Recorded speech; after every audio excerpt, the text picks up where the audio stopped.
नमस्कार, आप देख रहे हैं हमारा कार्यक्रम रियलिटी। मैं हूं अमन व्यास। रियलिटी की आज ऐसी खबर है जो आपको सुनना जरूरी है, क्योंकि दुर्घटना से पहले जाग जाते हैं तो दुर्घटना की संभावनाएं कम हो जाती है।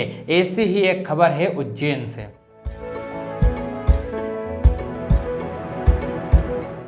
आज PFI यानी पॉपुलर फ्रंट ऑफ इंडिया ने अपना स्थापना दिवस उज्जैन में 5 अलग अलग स्थानों पर मनाया और अपना झंडा वंदन किया। किसी संगठन के स्थापना दिवस में ऐसी कौन सी बात है जो आपके लिए सुनना जरूरी है और उसे हमारे लिए कहना जरूरी है? तो PFI के बारे में कुछ बातें जान लीजिए।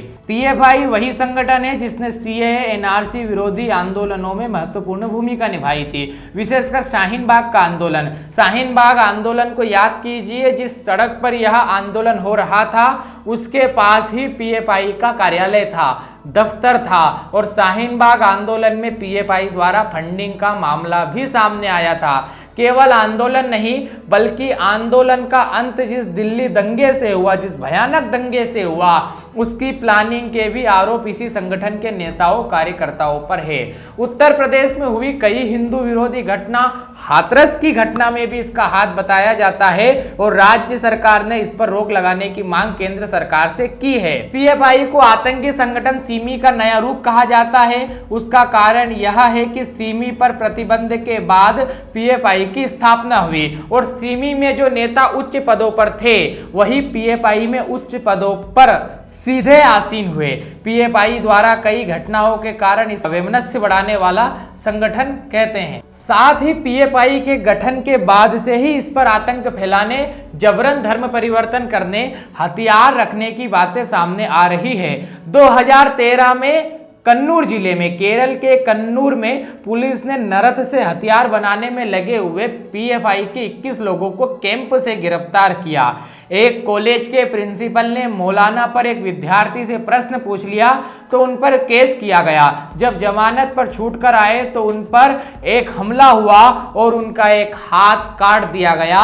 इस हमले को करने के पीछे भी PFI का हाथ सामने आया और 30 से ज्यादा PFI के लोग गिरफ्तार किए गए। साथ ही आज PFI के स्थापना दिवस पर लखनऊ से 2 लोगों को गिरफ्तार किया गया है। ये लोग अपने स्थापना दिवस पर लखनऊ को दहलाने के लिए निकले थे। इनके साथ कई हथियार व विस्फोटक सामग्रियां, कारतूस व कई नकदी पैसे मिले हैं। इन दोनों ने खुलासा किया है कि इनके निशाने पर कई हिंदूवादी नेता थे जिनको ये हत्या करने के लिए आए थे। वही PFI अब उज्जैन में पॉपुलर फ्रंट डे मना रही है। 17 फरवरी की सुबह उज्जैन के 5 क्षेत्रों में से एक बेगम बाग में भी झंडा फहराया गया। बेगम बाग, जहां से 25 दिसंबर 2020 को गीता जयंती पर राम मंदिर निधि समर्पण के लिए निकल रही रैली पर घरों की छतों से कार्यकर्ताओं पर बच्चों व महिलाओं ने पथराव किया था और पुरुष रास्ता रोककर कार्यकर्ताओं को लठ, पाइप और लोहे की राड और सरियों से मार रहे थे। वहां के शहर काजी भी आए थे उन लोगों को बचाने के लिए।